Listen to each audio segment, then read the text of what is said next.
एक गावात एक गोरिया बाबा राहत होते. ते सतत देवाचं नामस्मरण करीत असत. दिवस रात्र त्यांनी एकच ध्यान घेतला होता, देवदर्शनाचा. पण कित्येक वर्ष झाली तरी त्यांना देवाचे दर्शन झाले नाही.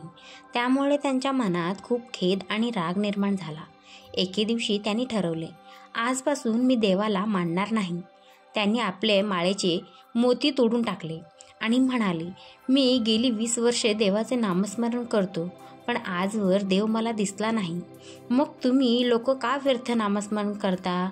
काही उपयोग नाही करून, असं म्हणून ते लोकांना नामस्मरण करू नका, जप करू नका असं सांगू लागले.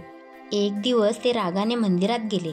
देवासमोर उभं राहून म्हणाले, माझ्या विना तुझं काम होतं ना, पण आजपासून तुझ्याशिवाय माझंही काम होईल.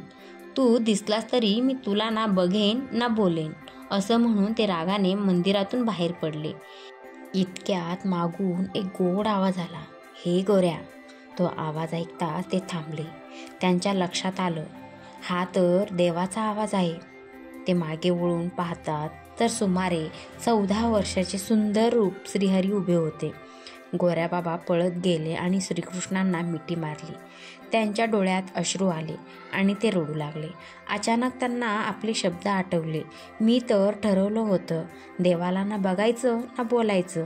मग त्यांनी श्रीकृष्णांना सोडून दिलं. तेव्हा श्रीकृष्ण हसून म्हणाले, अरे गोऱ्या, तू आजवर इतका आतुर कधीच झाला नव्हतास जितका आज झाला आहेस. तुझी ही ओढ, ही खरी भक्ती पाहूनच मी तुला दर्शन दिलं. हे ऐकून श्रीहरीच्या डोळ्यातही अश्रू आले. गोऱ्या बाबांनी पुन्हा त्यांना मिठी मारली आणि दोघांच्या डोळ्यात आनंद अश्रू दाटले.